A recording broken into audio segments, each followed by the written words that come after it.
get back to what I was saying. Yeah, see, this is what happens. John, when you eating don't a human is cannibalism. That eating a monkey will be Yeah. close to cannibalism. You can't be close to cannibalism by eating a human. Oh, I see what you're saying. The semantics here. You eating something that's close to cannibalism isn't cannibalism, and cannibalism isn't close to cannibalism because it's already crossed that barrier. However, eating yourself is cannibalism. So yeah, basically, I've been So that's just begging, the most I've been direct begging form. David to record for the last like 5 minutes because our conversation's been buck wild. You really shouldn't be fucking bucks, John. That's It's an bestiality. That's Oh no! I'm not sure what you're into, Whoa! but you know what? I'm just gonna stay over here. We're allowed to kink shame sometimes, okay? wait, you're agreeing to it. I'm agreeing with you, dude. This ain't mine. I just brought it up. He's not even denying it. All right.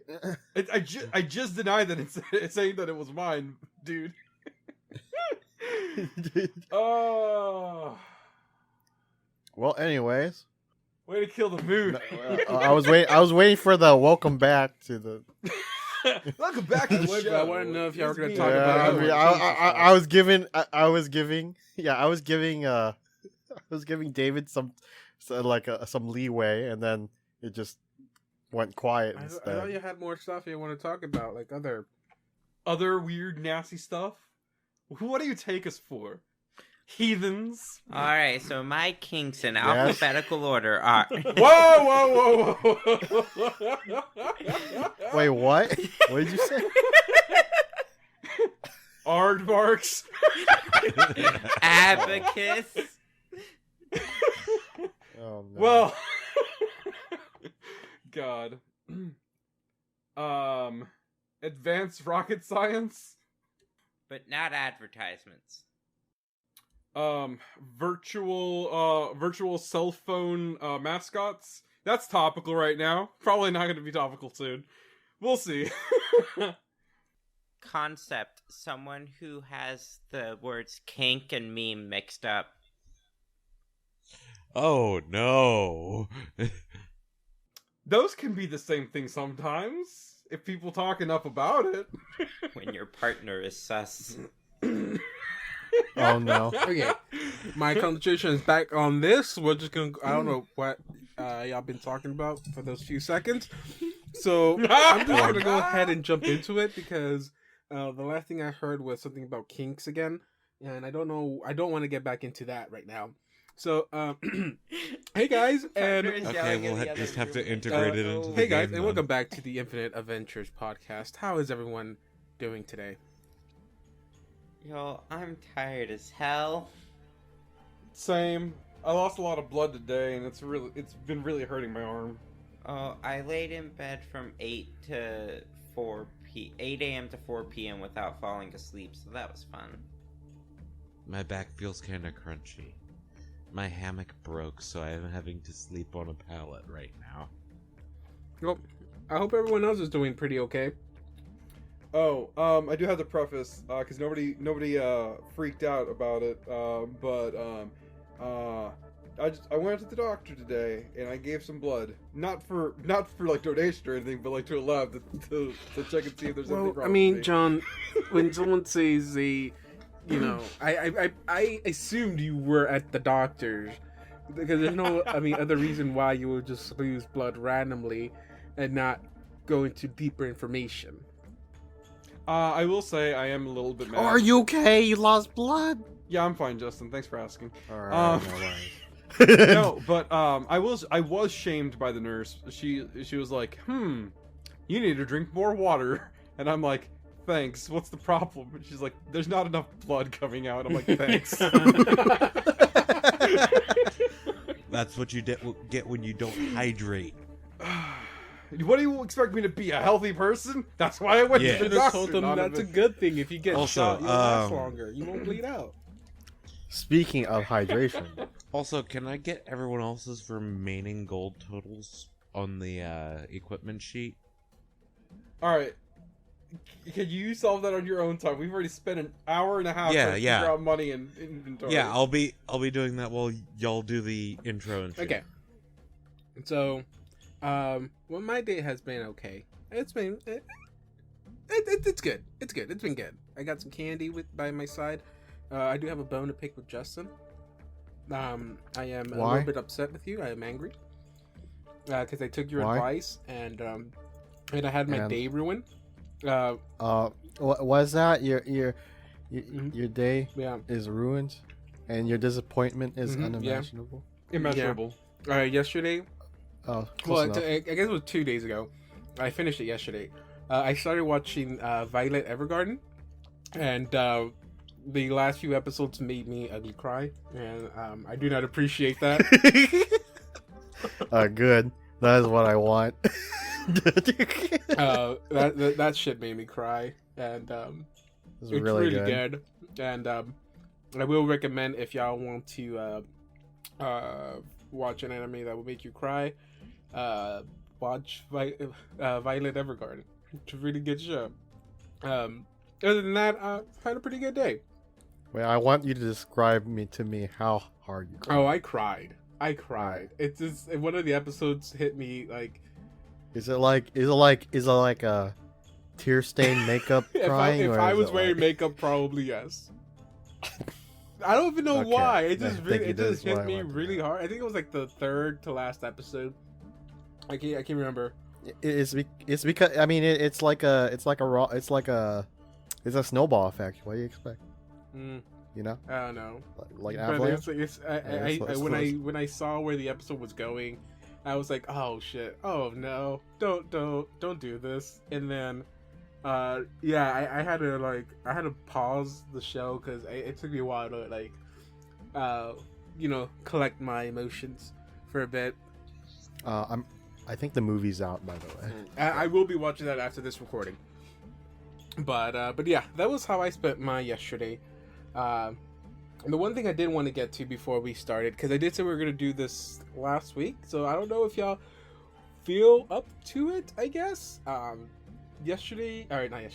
week was, I guess, the official end to Book 3, which basically puts us now halfway through the AP. For those who aren't familiar with APs, or Adventure Paths, typically they are 6 books. I think, all of them are 6 books. I don't think there's any Adventure Path that's less or more than 6 books. So yeah, with last week being basically the ending to Book 3, we are now starting the second half, and this is where things should start basically adding up now. You should be getting a lot more answers as we're getting closer and closer to the end now. So I think it's taking us almost close to 3 years to get through the first half. Let's see how long it takes us to get through the second half. We'll see how things go. Here in Infinite Adventures. But, Infinite Adventures Kai. No, Justin, that's us replaying it from the beginning, but skipping everything and making it kid friendly. Wait, no, I forgot. That's our speedrun version. Yep. We're gonna do the speedrun version. We only do one Dream Heist challenge. It's the spider one. Oh no, not the spider one. Who's ready to see a spider make out with a human? No, we're gonna skip right past that because it's the Kai version. We skip everything in between and just see the making out of with the spider. I'm just gonna leave all the raunchy stuff during the second run. Gonna cut out everything else. You just have the tattered man going, "I'm going to kill one of you two." Very next scene, Karagor died. So there's half as much content, but twice as many dick jokes. Sounds about right. But okay, so with the ending of book 3. I don't know if we did it for book 2. I don't remember. I think we did, but let's go back and see if you can recall some good memories. Anyone have any good memories from book 3, and any parts that you would consider as your favorite? As much as I grill on it, the spider scene was one of my favorite ones, just because of how stupidly horrific it was. For book 3, huh? The one we just played, Justin. I'm trying to think. I mean, I think I really like Brackish the dream fights, which arguing makes with Assad about eating. Oh god, that was a banger. That was Our arguments fucking go on hilarious. for much longer than they need to, though. Yes, but they're fucking hilarious half the time. I still say that brackish eating people does not count as a problem. It's Well, he's not problematic our for problem my anymore. species. At the very least. Right.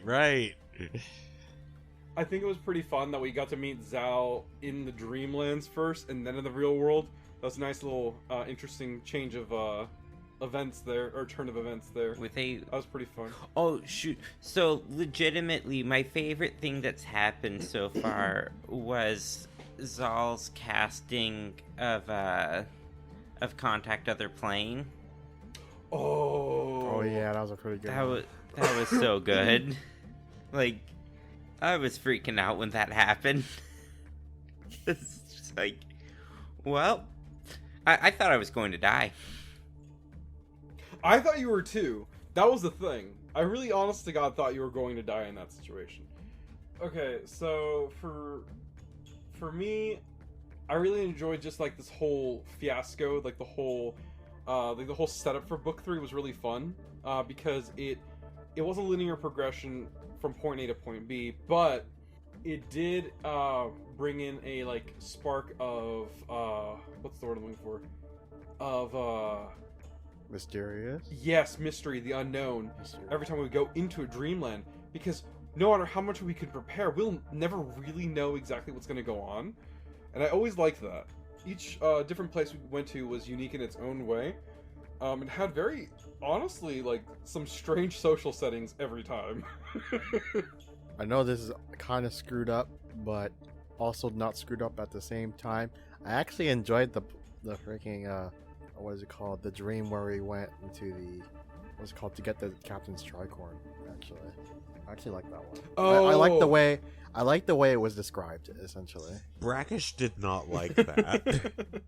Well, I mean, We're of course, not Bracket didn't like asking that. Brackish how he liked I it. mean, We're like, asking of course, you. We can't say that I can't say Nestle liked it either. We just saw Sky Inside Out, so. Oh god. You know, I'm really glad that that things didn't get any. I appreciate how terrible things got, and then how, like, because we were confused. Like, at least my character was. I don't know about y'all's characters, but me personally too was just confused as to how, like, that whole process was going on, and it was like it kind of blurred the lines between reality for a minute there because of just like how abrupt that change was. There's really no way around saying I did enjoy this particular book. For me, I would say book 1 was very fun. Book 3, I want to put in the same boat as book 1. I would maybe say book 3 is a little bit more fun, just because of the variety of different things we can do. Book 1 had the fear from book 1. What came from the fact that we were trapped inside of a building and couldn't get out. Like, that was like the main thing. That wasn't the only thing that was fearful. We also had the tattered man chasing us. Oh yeah, for sure. So like we were in a contained environment and fearing for our lives. Book 3, we were out in the open, not just out in the real world, but out in this ethereal, like not ethereal, but like this just completely different alien world that we have no idea how operates, and we're supposed to find random shit in there. That's terrifying. Yeah, I would say I think book 3 for me is gonna be pretty top tier in the list right now, mostly for the same thing. of having the ability to go to these different places. It was always the dreamland. It never always felt like it was the dreamlands. It felt like something totally like a different place. And like, I guess, like, not saying that the second book was bad. No means am I saying that. But I think, the first book will be just right under that, with the second book being in the bottom. But that's mostly because, in the second book, we were stuck in Thrashmore the whole time. So, I mean, you didn't have much opportunity to travel around. And book one, that's just going to be better because you're being introduced to the world for the first time.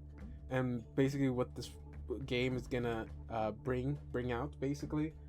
But just being able to travel around as much as we did in the book 3, I think that's just what made this book a lot more fun. And sadly, I don't think we're gonna have that type of experience. At least, not that I'm aware of. I still haven't finished reading the last book. But just to be able to travel to these different worlds again, or like this as frequently as we did in book 3.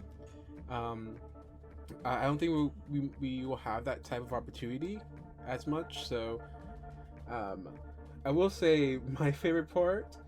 I wouldn't say my favorite part, but I think the part I enjoyed the most, I guess, or I found it was very amusing to me, which is what made me enjoy it the most, was our first travel to the to recover the red webbed feet. Because I think that was the fastest TPK I've had. Oh my god. I could be mistaken, but I think that was the fastest TPK we had. Wait, the red webbed feet. Oh wait, was the yes, Wumpus, the right? first time we went through. Womp womp It was womp just womp. it was a murder, but I did explain that was totally my fault. I did misplay the ghouls a little bit. It was just enough to make it a little bit harder, but yeah, it could have run a bit smoother, but I still found that pretty funny on just that whole thing. Because this was the Dreamlands, I mean, death wasn't that big of an issue, so I which is why there was. I don't know if it at least it felt to y'all, but it felt like this book was like a almost. I don't know if y'all felt underleveled during this book because of how common it was for y'all to almost come to death multiple times. But I don't know if y'all felt like y'all were underleveled at any point, because I mean, y'all were actually overleveled. The reason why y'all may have felt that, if y'all did, was because death didn't really have a big consequence in this book. So I will say that for this particular book, I would say that some people that I have tried to convince to play D&D in the past have had a hard time because it doesn't feel the same as like video games to them. I feel like the book 3 of this particular story has huge video game vibes compared to the rest of any other Pathfinder game I've ever been in, because death does have consequences. They're more story consequences than they are mechanical. Sometimes you do get mechanical consequences, but the thing is that it's that ability to get back up again after death that kind of like gives that familiarity to some people, I think. If you get what I'm saying. I'm sorry. Yeah, the guy that plays Assad. What's wrong with me? No, because you said to be able to get out after death, and Assad died the most.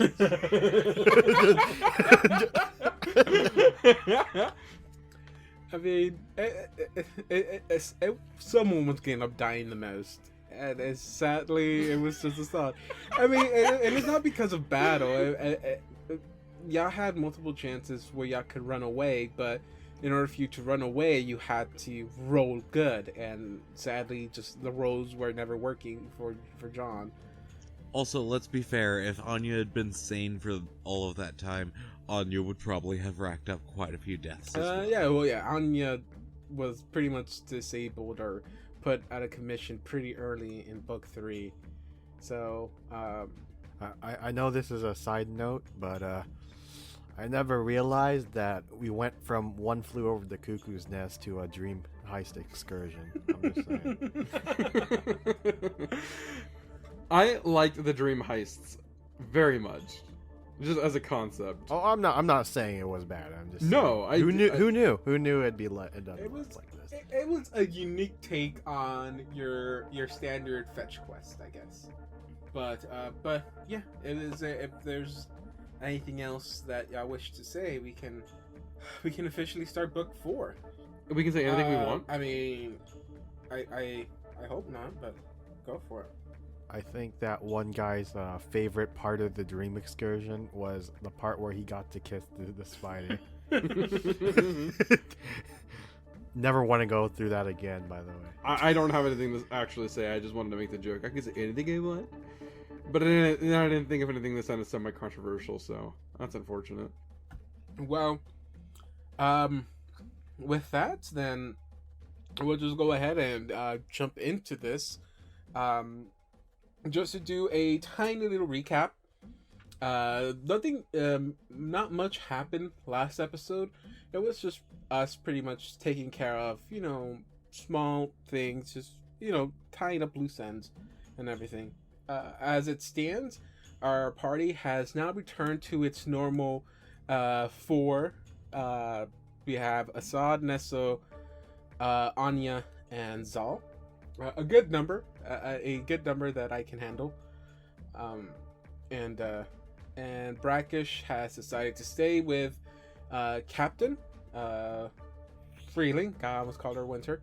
That was, gosh, she hasn't even been here for that long. I don't even know why it got stuck in my head.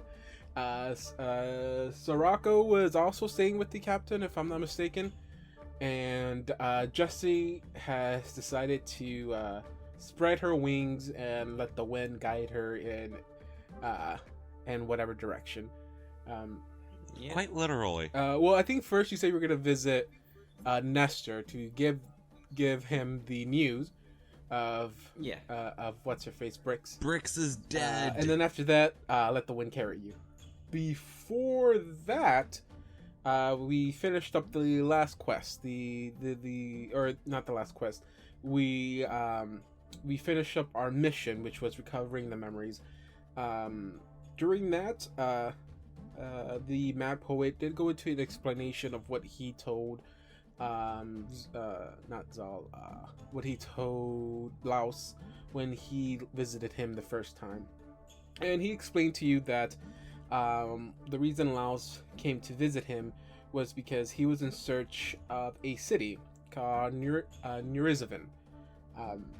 The Mad Poet does not know the location of this city, this lost city, as the title it's been given. He explains, or I don't know if I actually explained it in that episode, because it was towards the end. I was trying to kind of rush towards the ending because I was trying to get to a cliffhanger. So if I didn't explain that, I'll go ahead and explain it now. But he does say that Lowls was looking for the lost city of Nurizavin, which supposedly holds a triad of star stellas, which for Assad and Nesso, they're very familiar with those, which is the same structures that are in Threshmore. Anya's pretty familiar. Oh with yeah, I'm them, sorry, too. Anya was there. Oh, Anya's very familiar yes, Anya's with the very story. familiar with it. She got killed by one No, you didn't get killed by one. You got put in like a weird nightmare. in her dreams. Oh yeah, but yeah, that's the thing. Yeah, different. Yeah, but he also explains that he's trying to find this ancient being, an old one called Zamador. He explains that this old one existed way before our world, or specifically your world, Galarian, was ever a thing. A being that lives in the outermost regions of the plane. And just for some reference, there are many titles they give this being. The Great Old One of Decay, the inmost blot, I think are some titles that are given to this being, this great old one. And he explains that Lowls is trying to find this city so that he can bring this great old one back into our to our planes, to Galarian, so he can be heralded as this great old one's champion. But he does explain that he was unable to answer that question to him, because the reason the city has been titled the Lost City of Nurizavan, it's because all information of that city has been erased from history. It to the point where people think of it as just a legend, lost city that once existed but is never a real thing. The map boy confirms that no, it is a real place. It's a real place that's just been erased from history. He explains that the reason it's been erased is because knowledge of the city means knowledge of the Great Old One. Knowledge of the Great Old One is knowledge that corrupts. So he gives you that as a warning. Gather too much knowledge of these Great Old Ones, you risk its corruption. He also informs you that while he does not have the information on where the city is, he does know where the only place left that has information of it, and that is in the Necronomicon, which is located in a university in Kadir. After that, you fought your memory or your shadow selves, and Assad and Nestle regained their memories. Upon regaining their memories, you had all your flashback sequences, and both Nestle and Assad had one vision. Y'all saw nothing, but you heard a very familiar voice, a woman's voice, the same woman's voice that spoke to you in the asylum. It informed you that with your memories back, you are now free from whatever curse was cast upon you. But she does warn you that if you want to be fully free, if you want to truly be free from everything, to come and find her. And she also informs you can find her by basically following Lowls. Find Lowls' friend, and he can guide you to me. That's where that ended, and y'all woke up back to the sailing Starling, and like I explained earlier, we hit Casimir. Y'all said y'all goodbyes, and Captain Freeling does inform y'all that if you are looking for this friend, I think I looked up how to pronounce the name. It was supposed to be pronounced Miakian Mun, but I'm just gonna call him Mun because Miakian is such a mouthful that Mun seems a lot more easier. Eminem. So she says that if you are looking for this Mun person, if he is a high standing citizen, or if he's in a high position in the city, you may be able to get some information from the dockmaster. He takes care of basically anyone who has business here will have business with the dockmaster. This is the only place where ships do their delivery, and anything that's being entered into the city or anything that's being sent out of the city has to run through these docks. It's a port city. The dockmaster knows basically. all. So if this Mun has any kind of high position in this city, then he may be known by the dockmaster. If he doesn't, then she tells you just visit around the stores, taverns. There's plenty of them. This Casimir is basically it's a business place. It's run by many types of businesses. That's pretty much what you find here. One of its main occupations you can find here is shipbuilding. As you were coming in, you saw a bunch of construction being done, mostly in building up new ships, or either building up buildings to hold ships. or boats, stuff like that.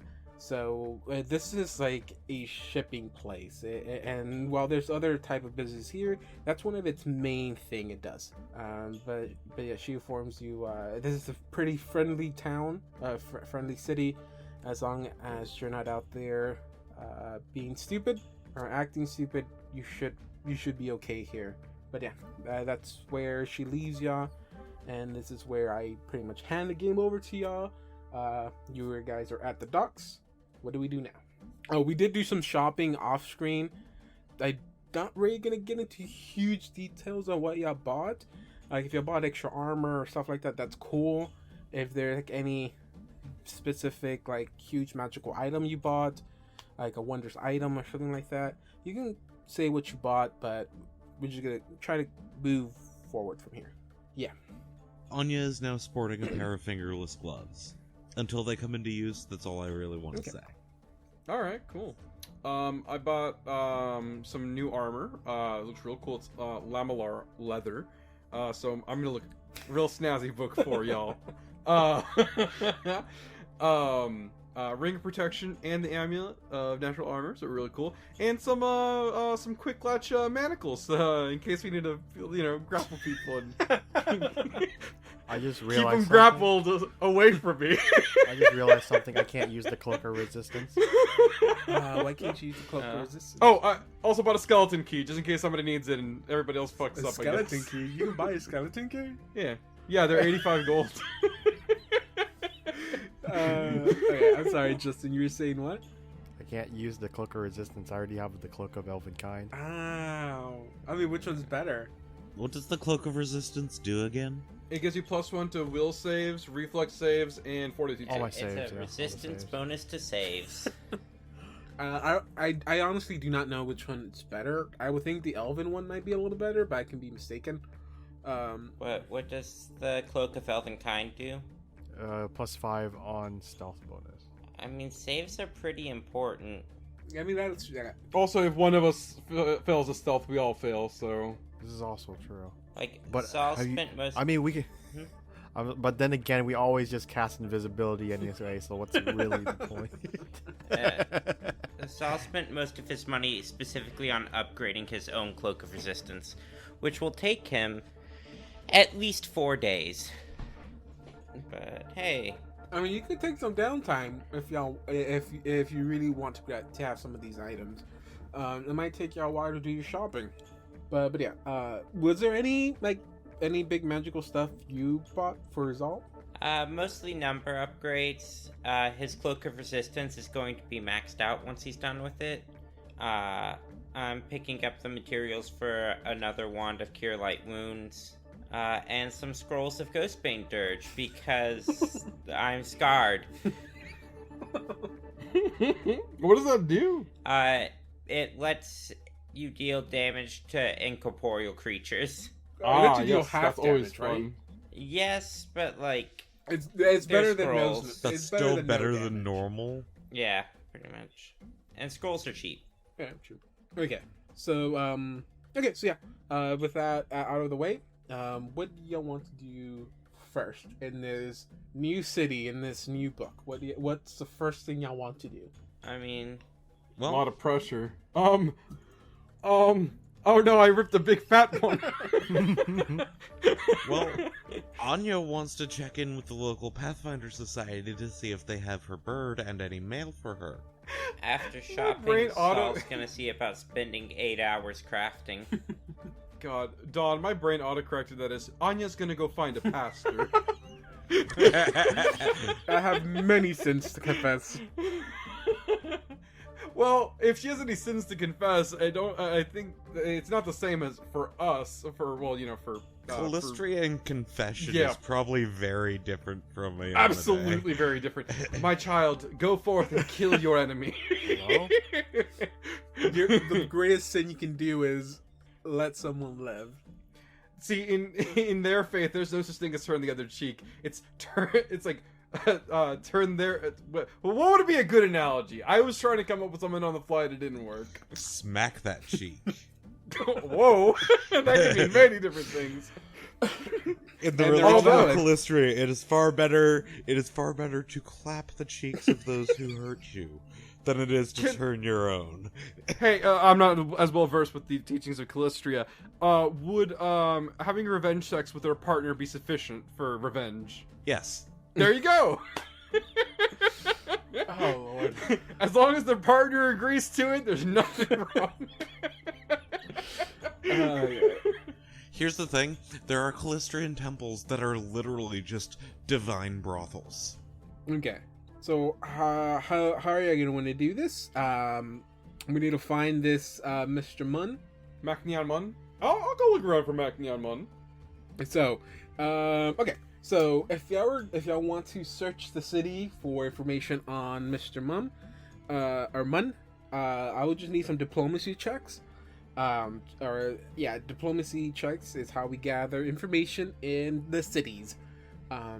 Y'all just tell me if y'all want to do your own individual diplomacy checks, I can go ahead and do that. If y'all want to aid someone else in their diplomacy check, y'all just need to tell me that as well. Whoever wants to make the diplomacy checks, go ahead and roll them. Whoever wants to aid in diplomacy checks, wait for the other people to roll their diplomacies. I will roll mine. Okay, so you're rolling your own diplomacy check. Go for it. Just give me a nice little roll, and I'll try to see if I can help you gather that information. Okay, I rolled a 16 total. Okay. Anybody else wants to roll for a diplomacy check, or anyone wants to roll to aid Nestle? I mean, aiding Nestle's just gonna give him a +1, isn't Plus 2. It's 2. I'll risk it. I'll go ahead and do my own diplomacy Okay, go check. for it. Well, it didn't help much. I don't have roll 20 open, so Oh yeah, I got a 15. It's worse than. well, that would have like been enough a to point. aid. Well, that's fine. Okay. I guess I'll roll to aid. 13. 13. That is not enough to aid. Zol. I mean, aren't I tied up with my item crafting right now? Well, you can. Okay, depending on how many days we want to wait. Do you have all the supplies you need to do your crafting? If you want to wait for me to craft every item I have in my backlog, that's what 4, 5. It's a week. That would be I up mean, to everyone. Anya will suggest taking a bit of a break from the Trauma? Eldritch horror bullshit. Yeah? Trauma? Well, I mean, you know what? Fair. You know, let's get us some rooms at an inn, relax for a week, do our shopping, do our making shit. Oh jeez, I didn't leave money left over for an inn. We got you covered. Remember, once shopping is finished, we do have basically a group fund at that I point. mean, I do have 18 gold left, which should be enough for an inn. I have 1,000 gold Yeah, I left think, over like- for my share. I So think it's like 5 silver pieces for a night at most. The group total is 278 platinum, 7 gold, and 5 silver remaining. Okay, so if we say at most we take 7 days to rest up, y'all have time to do whatever y'all need. Take your time to shop. Y'all can go ahead and heal up to your maximum. Oh wait, I don't think I have your access to your characters at the moment. So, but on your character sheets you can do that. Never mind, you can. Okay, so go ahead and just give me. Yeah, me and Viv have some craft checks to make. So go ahead and give me another diplomacy check. Okay. Also, I have a couple items to hand out now because that lets me get through my actual backlog. 17. Ooh. I'll try to aid you. I don't want to try to surpass that. I mean, I assumed that I was trying to aid. Oh, is that from the first day? Okay. You need 8 hours to every day, right? That's pretty much it. Yeah. So yeah, you have 8 hours each you have day. time. You could spare like an hour to go and gather information, and then you spent the rest of your day taking care of your crafting. So you can have the 17 be for your first day, and I'll just mark that off. And then we won't do like every day, but we'll go ahead and whoever wants to re-roll for their diplomacy checks, go ahead, and then whoever wants to roll for their aid, go ahead. Mine is an Okay. 8. Okay. Wait, I'm doing it again? Yes, this is for a different day. y'all gather no information the first day. Oh, that's unfortunate. Okay. I got a question for you. This is unrelated. What all is here? I in mean, this mine's town? to 8 again. I mean, this town, it's basically, think of it like a more advanced merchant town. You don't have like stalls or like small little pop-up stores here. They're actual buildings you can walk into, do your shopping. So so it's just a really high-end merchant city. Okay, I got you. So there's not like any like sightseeing or anything. No, not much. Not this. Yeah, you wouldn't come to this town to visit. It's not a tourist location now. Now, you come in here to buy, if you wanted to buy like unique items, or just shop around for fancy attires. You'll come here, basically. Okay, I got you. Oh, if it's like fancy attire, can I imagine that my armor is fancy? I mean, it's armor, so it's gonna be more. Yeah. It's leather armor. It's got like bands and stuff Well, on it. So, I mean, I can imagine. Well, I that mean, being like, looking it's cool. not fancy or look isn't it's not prioritized when making your armor. I mean, that's true, but you can still make it look fun. I mean, yes. Okay, so what did everyone roll for their second diplomacy checks? Oh yeah, Nestle got a nat 20. Oh shit, 920? With Yeah, And 29. you got a 15 to and a 8. 20 to 8 from Saul. 20 and 20. Oh, sorry, 20 to 8 with Zal. Assad, you were actually doing a roll, or were you eating? No, I was aiding with the 12. Aiding, okay. And Anya, what were you doing? Aiding. Aiding? Okay. We know our place. Okay. Anya's place is making potions. So that'll be +2 from Zal, +2 from Anya, 29 with Nestle, so that would be a 23, if I'm not mistaken. I'm sorry, the 33, if I'm not mistaken. Okay. With a total of 33 diplomacy check, during your shopping or during one of the times you're at a store, you probably walk up to the store owner and just randomly asking, "Hey, do you happen to know, this Miyake and Mun figure or whatever?" The merchant does inform you that I think I've heard of him before. I'm not sure where he lives, but yes, no, I've heard of that name before. I think he actually hangs out with I think he hangs out with the group of elites in the town. He hangs out with a group called the Esoteric Knights of Evolvement. Nerd. They Just kidding, that's out of character.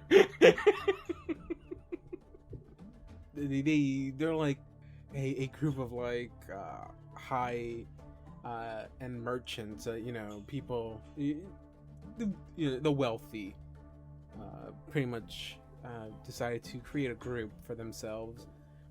They have a meeting place. It's like a library or bookstore that they hang out in. Yeah, it's like towards the center of the town. If you're looking for him, I think that might be the place to look. Other than that, I'm not sure where he lives. Don't know much about him, sadly.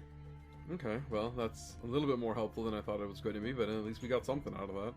Once we've got that information, Anya basically goes deep into crafting for the remainder of the week. Esoteric Knights of what? Are you John asking, or Both of us, Asada. yes. Both Okay. of us. I focused too much on my it's called stupid the jokes to remember. Esoteric Knights of Esoteric Evolvement. nerds. No, fuck off! I want to hear the real thing, the Esoteric Knights of something. Esoteric Knights of Nerdery. Of Evolvement. Of involvement. Okay. Involvement in all this. I can see why I'm not the helpful one here. Well, this is a mystery I cannot crack. Nestle, investigate. Oh, also, does Anya have mail at the local branch of Pathfinder Society?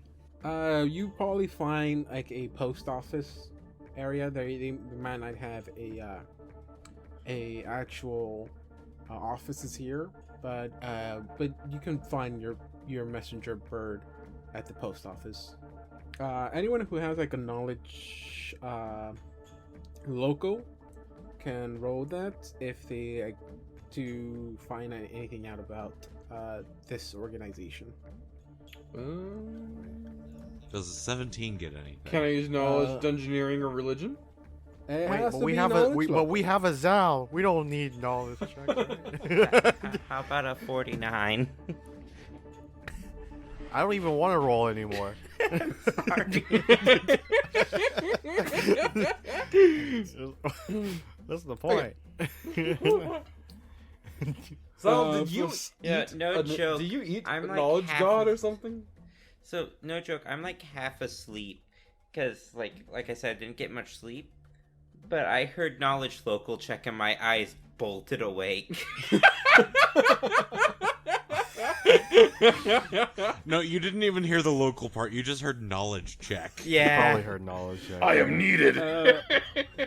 I heard knowledge check and I was just like, oh yeah, wait, hold on, Zal's got this. Zal, the ethereal essence of Zal from another universe, from a lesser dimension, just jolted through your body and just went. It's Knowledge. time. Knowledge button. Okay, so for some reason, Zol is very informed in this organization. I know some people. The only thing, you know every member of this organization. The only thing is that you don't know which ones are the ones that are currently alive. You have all these names, but you don't know when they were part of the organization. But the organization, while knights are in the title, they are nothing close to being knights. That's just a title, or just part of the name. Oh, so It like actually does not represent them. like modern knighthood. It's bullshit now. I guess you can say that. I don't think Sir Patrick Stewart could protect me with a blade. Oh, he doesn't He have to hasn't had protect the you with chance a to do blade. so. He has to protect the queen. And I'm not a queen. You are not the queen. Mm-hmm. Yes, this role only has two queens. Queen Elizabeth, or whatever her name is, and, and Queen Beyonce.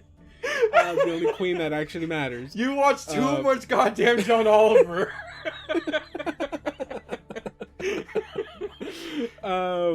So the Esoteric Knights are a group of basically Casimir's wealthiest.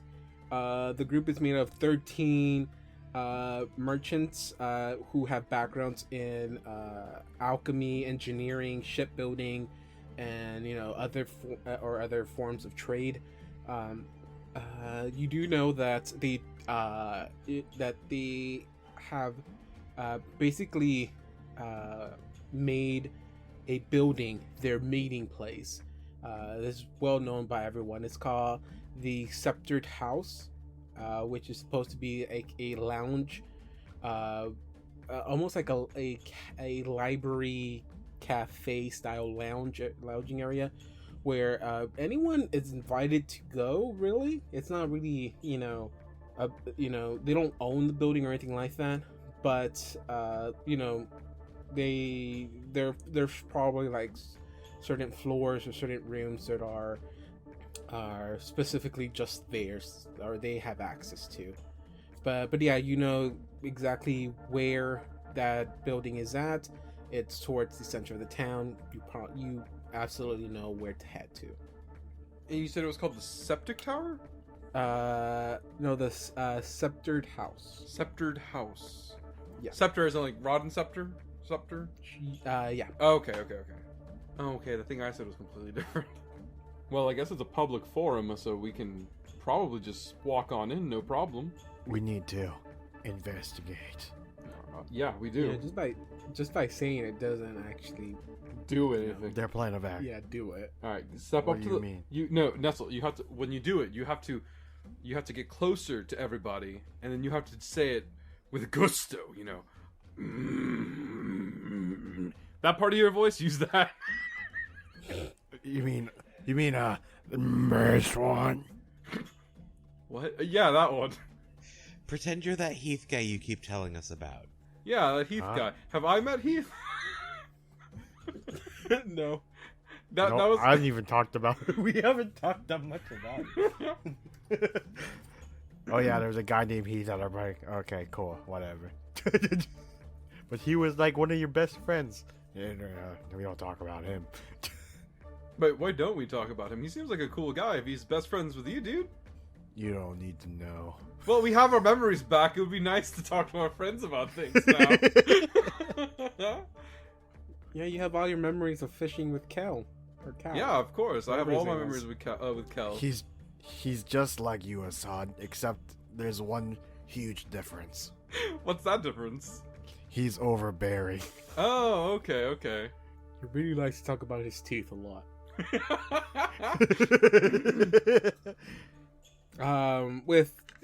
With taking care of all your shopping after that, 7 days pass, and I can do it between between your shopping. We head towards the home of the knights. The esoteric knights of an. Mhm. Fuck. Mm-hmm. That's gonna take me some time. It's not investigation. No, it's not. It's in something. Come on, you can do it. You can do it. Inquisitiveness. Fuck. Come on, push it out. Inquisitor. No. No one expects the Nestle Inquisition. Oh my god. I laughed at that harder than I should have. No one tell John until he figures it out himself. God. This is just Okay, I revenge don't for even know what Winter. John's trying. I'm not that petty. Yes, you are. Wow. Okay. You know what'd be really funny is if we run into another female and he just starts calling her Winter. It's going to happen. You know it's going to happen sometime. Maybe We don't their know name- when. Maybe It'll their happen. name is Winter. Okay, let it go. Maybe their name is Spring. Okay, so we get to the sceptered house, and like I said, it's pretty, really fancy, nice establishment. As you walk in, you see that there is a woman standing behind a desk, basically here to greet anyone coming in. As soon as y'all walk in, she looks up. She looks like a big ball of energy, and you see her like, oh, well, good afternoon, gentlemen. How can I assist y'all today in this fine establishment? Did we all go in there? Yes. I look at Anya for a second there. Anya looks down. You're Anya Let's right now, back right? up. Right? Yes. Okay, he's saying this with a smile on his face, by the way, so he knows what's going on. All right. I mean, yeah. Okay, I just wanted to make sure. I didn't want to, This say is already anything. inside the door. Yes, we. Well, everyone, I mean, whoever is here is already inside. You've already been greeted. Yeah. Oh, we've already been greeted. Yeah. Okay. Well, I sit mean, down. I am wearing my apron, so it's a bit harder to tell. It's fine. Hey, quick question. This lady, you said she was like a ball of energy? Yeah. We're just gonna walk right past that and not acknowledge that at all? Hey, y'all, I'm not smart enough to understand what is she like a ghost or something? Hey, are you a ghost? Oh my fucking god! I am God gonna. damn it, John. No, she's not a literal ball of energy, John. You sound angry at me.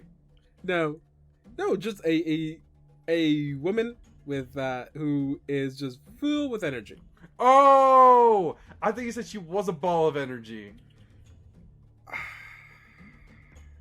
I thought you were just making a weird. No, a that dumb wasn't joke. a pun. That wasn't a joke. I legitimately thought she was a ball of energy. John. I'm I have not to correct making your a joke. sentence. You said you thought. Yeah. John, we all know you. What do you mean? Oh my gosh. I'm that not was- making that up was a- really mean. I'm not making up a weird It was. excuse. John, I was being silly and mean. Are you? Yes. Listen up here, you little shit. Wow, what's with the Excuse me, I'm Why'd you taller get than so you. close to the mic from? I quieted myself down. Looky here. Is this really- Justin, you okay? You kind of went, looky here, buckaroo. Looky here, buckaroo. If I don't think we see an broke the ounce DM. of your willingness to come, I'm so sorry. Is it really a D&D campaign if we don't fuck with the DM every once in a while? Hey, David, I apologize. We can keep on going. Ignore that complete nonsense because I thought that was gonna go somewhere, but it didn't because I didn't realize that my perception of what was going on and what was actually happening were two completely different things. Anyway, Anya's going to go ahead and answer this. Yes, we were looking to meet with a Mr. Munn? First name Macnion. first name Mack, last name Cheese. Nestle. What was that? Don't worry, I'm gonna ignore the I was- last bit. I meant none. I meant Mun. My bad. Emphasis on the Mac, though. It's like, oh, you're here to see, Mr. Munn, huh? May I ask who are you? Like, what's your, reasoning? I am Anya Chandrahouse. The Pathfinder Society put me on finding out where one Count Atherton Lowls is, and from the evidence that we found, he has visited Mr. Munn sometime in the near past. We were just wanting to know if Mr. Munn happened to know where he was headed. And you see her, like, writing down everything you're saying. It's like, okay. Well, I'm sad to inform you that Mr. Mum is not here today. He has not been in our establishment for a while now. So, I'm sorry you may not be able to speak with him today. I'm not sure when he'll be available. I have a question. Mhm. Was he? Are you asking me, David, or? No, this isn't in character. I have a question. Okay. So, you kind of told us that after you asked us what we wanted to talk to him about. Was he here before you said that? What do you mean? I mean, I don't know. It just sounds like you kind of are saying he's not here just because of Okay, that. I'm going to go ahead Sense and do a motive. sense motive. Yeah. Okay, go for it. Oh yeah, I guess I should also do 21. that. Did you roll 1 on sense motive? 21. Your boy who started this got a nat 20. Did you really? Yeah, Oh 26. my god. You also got a 26, but I tried very hard, and this makes sense in character because I was already suspicious.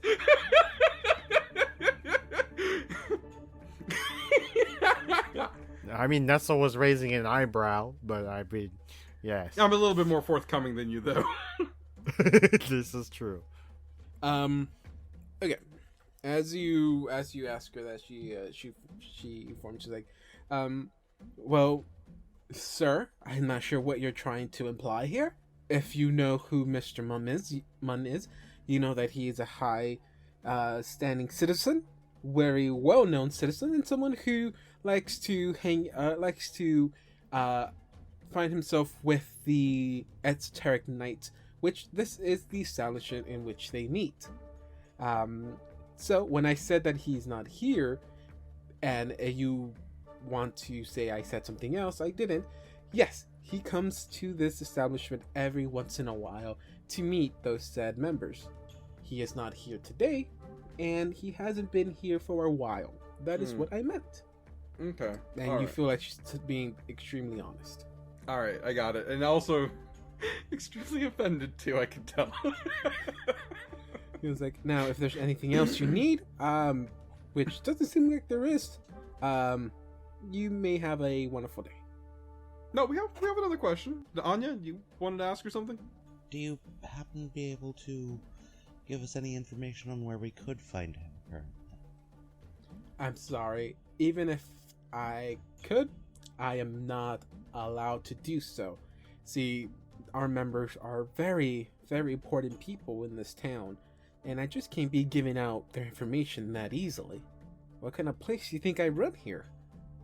I run a proper business, so sadly, even if I could, I cannot give you that information. Hey, while she's saying that, before she kicks us out, I head over towards Zal's general direction, and I just whisper in his ear, "Hey, Zal, can you check in on her maybe and see if there's anything?" while she's, like while we're asking her where the esoteric knights are. Nudge, nudge. Yes, I suppose I could, and I will use Detect Thoughts as a spell-like ability. Okay. I'm just gonna cut to the important part.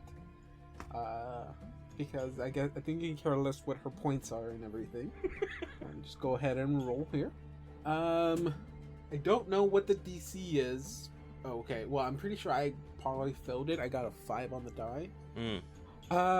So her her surface thoughts. Okay, so as she's busy talking with Anya, you try to dive into her thoughts, trying to figure out if she does know, or is she hopefully thinking of his home, and she actually doesn't know where his home is. She doesn't personally know, but she does, you can tell that she has that information. She can look it up, but that's pretty much it. She's not actually thinking of where his home is in the town, but you do know that she does have a way to find it. And then I guess I'll be discreet, because it's not generally liked when people read your mind. 9 out of 10 times that is true. She doesn't know, but she does know how to look it up. I mean, one of the next things Anya is going to ask is if there is any way that we could earn said information. You just have to do that, don't you? Give me a quick diplomacy check. This is not one of my greatest things. That's okay. I just want to see what you roll. Oh, hey, 21. And she goes like, "Look, miss, if I really could, I would give you the information. I am not allowed to do that in this here. That's part of my business. The most important thing is to keep my customers safe. But I mean, if you really want to know, if you really want that information, I can't give it to you, but one of the knights can." Would any of them happen to be in? It would be interesting to meet a knight. Well, she's as she's like looking at her notebook, you see her kind of like hesitating a bit. She's like, "Well, I'm gonna say you really chosen the worst timing to come in here. Almost all our members are currently out.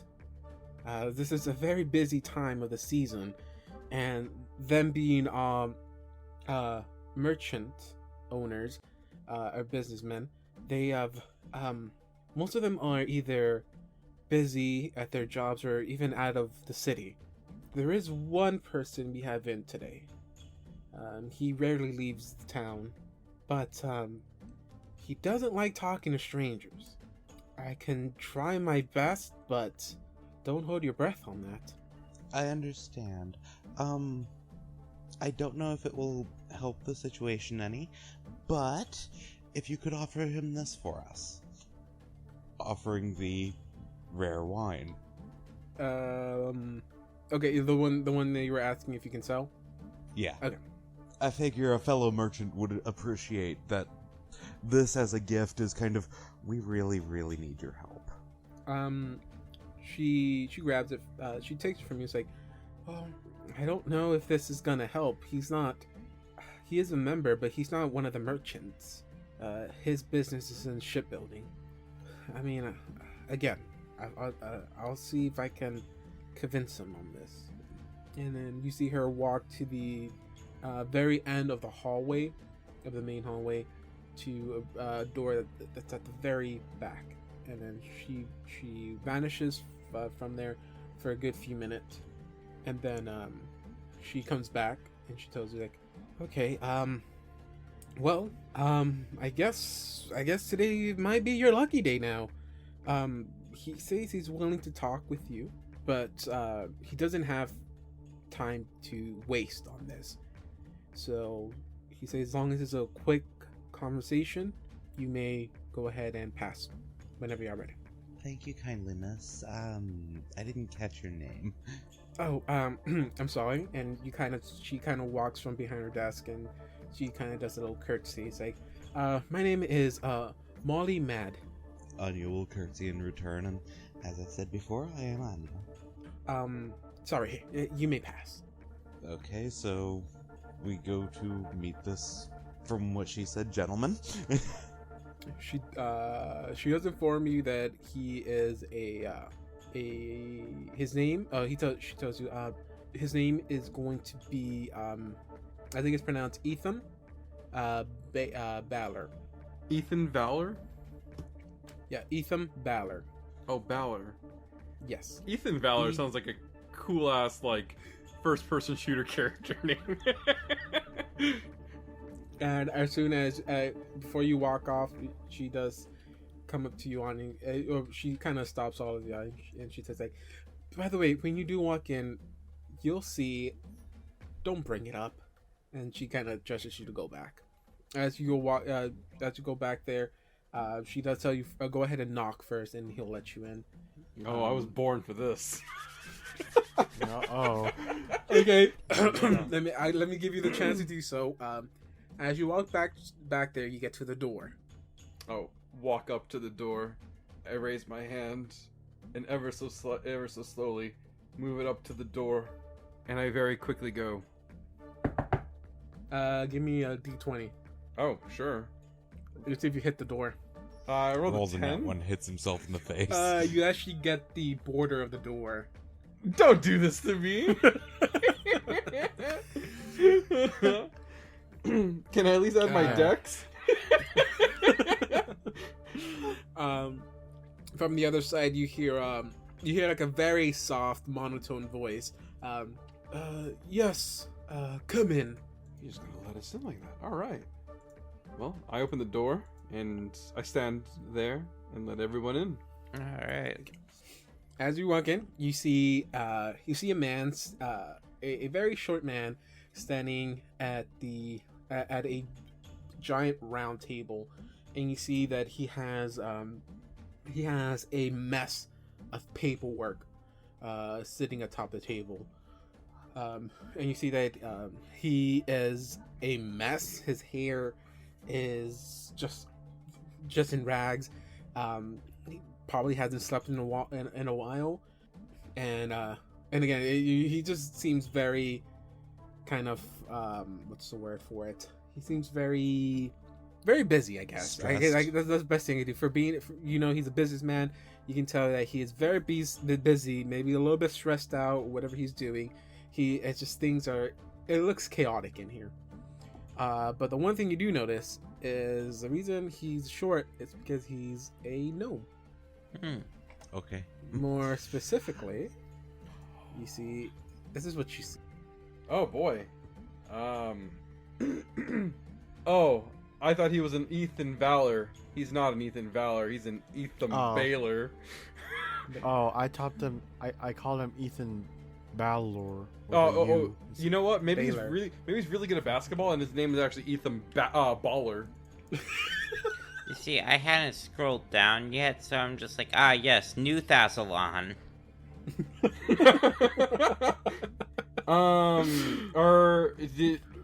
Was she telling us not to mention the eyebrow situation?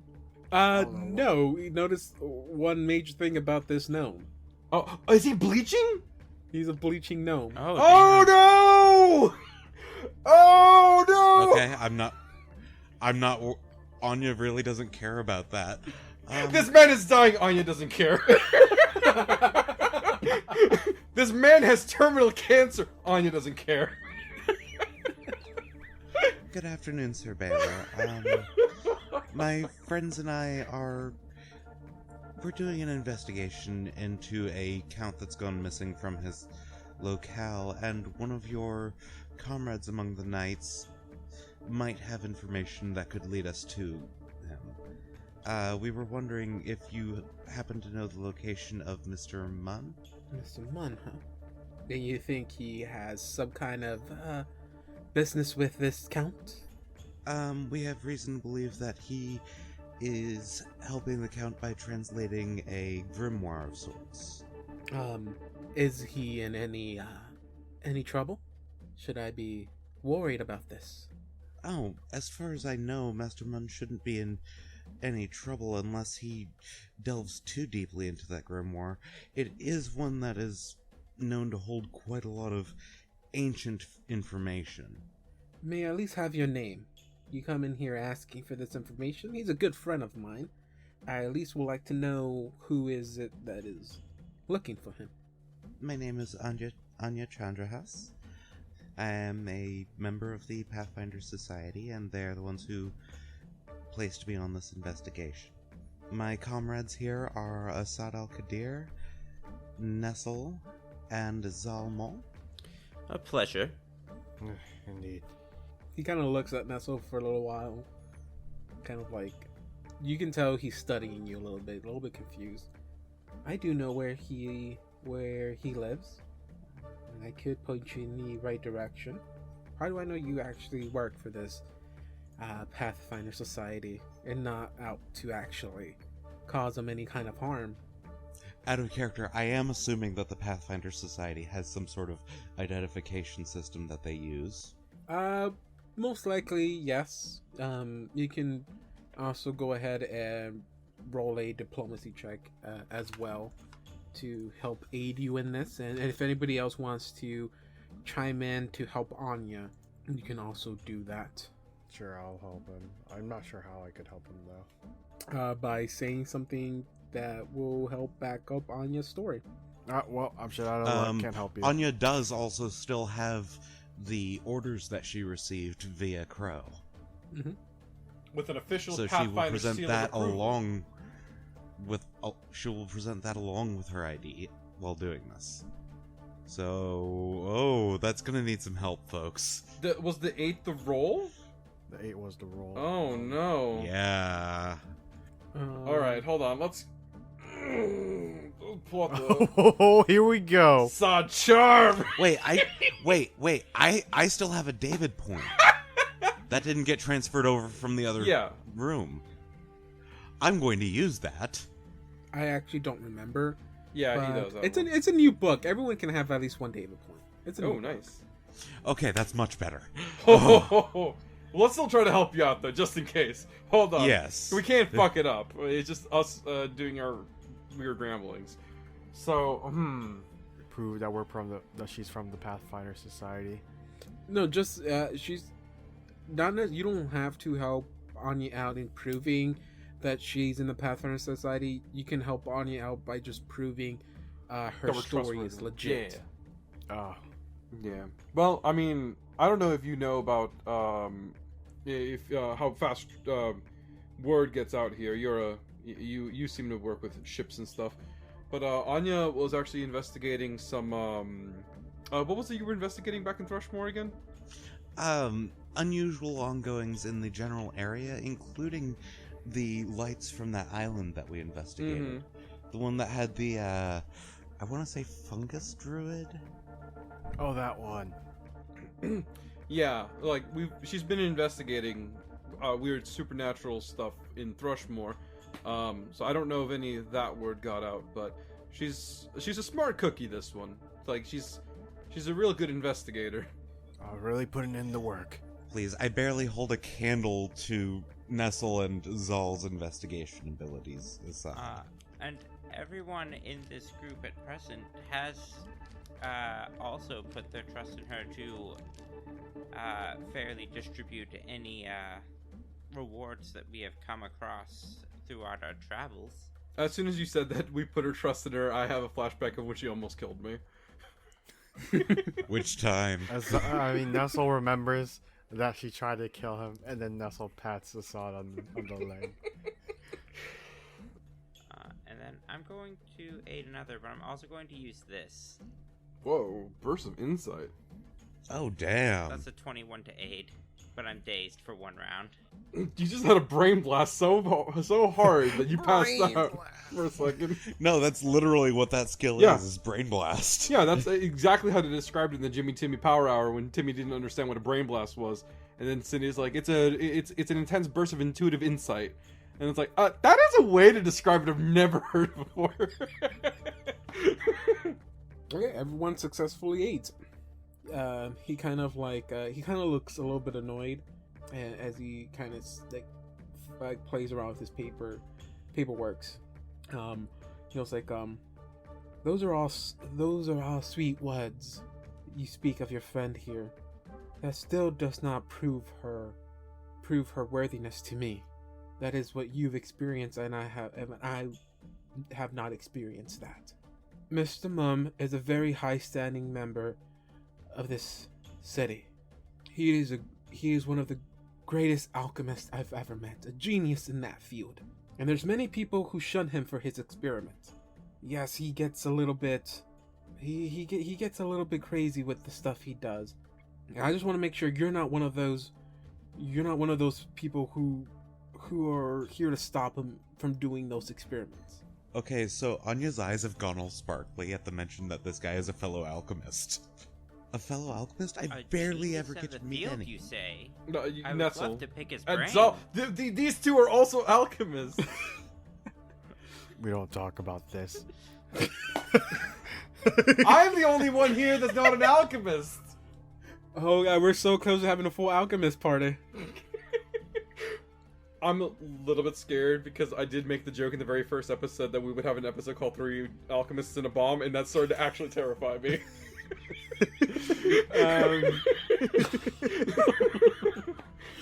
3 alchemists in a bomb. There's an explosion. It's not the bomb. Okay. So with that, I'll go ahead and give you like another +2 to your whole total, which should come out to a 2, 4, 6, 8, 27, if I'm not mistaken. He tells you, look, he is one of the few people in this order that I somewhat even enjoy speaking with. I like to keep my business to myself, only really speaking to others when I need to. But I do enjoy the conversations I have with that man. Does he get into some questionable things? Yes, he does. As long as you don't cause him any trouble, I'll tell you where he lives. But if I find out that you did anything to him, you will not be able to show your face in this town again. Do we have an understanding? Of course, sir. Anya's just barely holding in excitement at getting to meet another full-on alchemist. Zal barely counts as an alchemist. I'm half alchemist. I'm also half. I'm like a 5th alchemist. No, that's cool. You majored in liberal arts and minored in alchemy. I don't think rogues are liberal arts. No, he's not. Zal isn't a. Oh, Zal! Rogue. I thought you meant... Oh, Zal. Sorry, I thought you meant Nestle. That makes more sense for Zal. Saul has a doctorate in general studies. Oh, Which is mood! fucking ridiculous. That's, yeah, that makes sense. You know, Zal's character class really reminds me of my credit hours. One lives closer to the outskirts of the town. He lives in what used to be a infirmary. It was abandoned, and he took it over. It helped with him with his experiments. Like I said, he there's times where he's done questionable things, and a building like that helped keep him safe from those who found his work distasteful. But yes, this is follow these instructions, and you'll find his home. And he hands over the paperwork to Anya. Thank you kindly, sir. If you may, you can leave now. I'm a very busy man. I wish you a good day, sir. Hey, before we head on out, I have a quick question. Not for but before we head on out from the building, this is after we've spoken to Etham. I look at Nestle and I'm just like, hey, you're a Sverneflin, right? I am a Svervneblin, yes. Yes. He didn't look like a Sverneflin. He looked like I mean, he kind of looks like him, but weren't we told he's a gnome? Or we weren't told, were we? No. Okay. I can make an educated yes though, right? You could, yes. Yes, he is a gnome. Yeah, he doesn't look so odd. He kind of looked a little, you know... Old. I mean, yeah, I guess in a sense, sure. Oh, we're outside, right? You're not here. Yeah, I'm making sure I'm nowhere near him when we talk about him. Okay. Crazy? Whoa, I didn't say that. Whoa! God. I feel bad for him, you know? Like... I He wouldn't gives want to be Nestle cooped just up. an absolutely aghast look when he says that. I mean, like, you've got to be... Man, I don't Getting know. on with his years. Well, hold on a second. Nestle, do you not know... Okay, you're not a gnome, I guess. You don't know about the whole... What they go through? How do you know? Yeah, you got a good point. That's metagaming. Can I make a guess? Hold on. What kind of... If would you that have be... knowledge Wait, loco, you can. I can't. Alright, cool. I just wanted... Look, I wanted to bring this in lore-wise. If somebody else wants to say it, they can say it. If it doesn't make sense in character, it really doesn't. Bring what up? Bleaching. I just wanted to point it out in character because I thought it would be fun. Well, okay, let me make sure. Let me not. Can I roll to see if I actually know about it? You have knowledge local? You have to do loco. All right, let me add the inspiration point. I got a 19. No, 21. 21? Okay. So, okay. So I've brought up the term bleaching before, but in our Other playthrough session. of, Yep. that's of a different session we were doing. Sundered Because one of my Waves. characters, my character I created there, her teacher was a bleached gnome. So, bleaching is the process a gnome goes through, not because of old age or nothing like that. Gnomes don't really die of old age, if I'm correct. No, they're effectively immortal. Kind of, yeah. What happens is that a gnome needs to live a exciting life, I guess. They have to find some kind of enjoyment in what they're doing. They have to continue trying to find new experiences in their lives.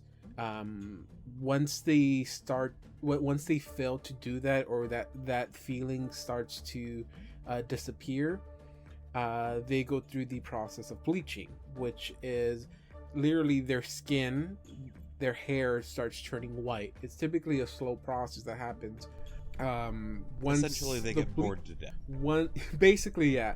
Once the bleaching process starts, it's almost extremely hard to stop.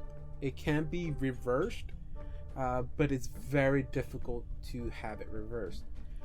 Once the bleaching starts, feeds into more bleaching, really. Yeah, basically. So once the process starts, you pretty much have the gnome has to find a way to reverse it immediately, because it's just it becomes a loop of just being depressed and then just having that stack upon itself. And so once a gnome becomes bleached, then he starts to age, and die. that is irreversible. Once the aging process starts, you cannot reverse it anymore, and then that leads to their death. I want to add something to it. I don't know if you're going to let Nestle know this. I just think it's fun for everybody to know. There is one gnome who survived bleaching, and her name is Nivi Rombodazzle, and she is the first Vernefblin. Oh my god. Your entire race of people are just gnomes that are bored and can't, I don't know if y'all can die, because I've been trying to find out if Vernefblin can die from bleaching. I cannot find anything anywhere. Somebody already made that sacrifice for y'all. Yeah, I actually am not sure about that, but yeah, basically that is what the bleaching process is. is yeah, they're not dying because of old age technically. Well, they are dying because they're getting older. That bleaching does lead to death by, getting old, but they don't start bleaching because they're getting old. It's because they no longer have they can no longer find anything that excites them in life anymore, which is kind of fucked up in my mind, but hey, It's deadly. it is. So with that, let's just go ahead and quickly fast forward to this, because we're gonna wrap it up now. So if once you follow the instructions, you start heading down the main street, and then taking a few turns here and there, and you find yourself close to the outskirts of the town. And the only reason you know you're close to the outskirts of the town, it's because Casimir it's built towards the mouth of the Saline River, which opens up to the actual body of water that will connect you to the other lower half of the inner sea region. So most of the town is built, snugly and tightly around that mouth opening. The outskirts of the city is nothing but swampland, and as you get closer to basically the ends of the city, you start to realize that, because you start to smell that things are starting to get a little bit funky.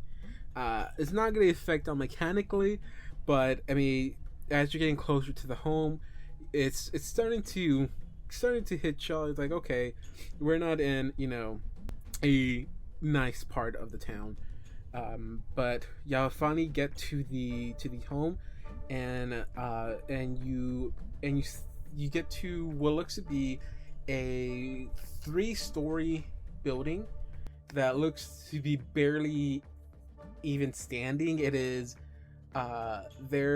it has, think of like from the very top of this building, or the attic here, there is vines bursting out of the attic, and it just like hair, it just falls down the building. This building does not look to be kept up with. There is no windows on the first floor, but you do see windows on the second floor, and each window is basically sealed with bars, no more than an inch apart. As you approach the building, you see that a 6-foot high fence surrounds the entire building. The gate does not seem to be closed. It is wide open, and it looks to have almost 6 crows standing or carved into the gate itself. As you pass through the gate, you see that the surrounding area of the grounds are completely dead. You see no plants, no flowers, nothing. It basically looks like a swampy lawn. Basically, the only types of plants living are weeds, not the ones you can smoke. The only thing that looks to be kept up with, or that looks to be taken care of, is the door leading into the building. You see a massive 6-foot iron door sitting right at the center of the building as your entry, and the door itself is ordained with what looks to be marble statues of angels and swans that ordain the top of the door itself. With that, that's basically all you see when you approach this building. So yeah, we approach this door. Like I said, it looks to be completely abandoned. But with that, yeah, can approach the door, and we can see if our good Sir Mr. Mum is currently home or not. Until then, we will continue next time.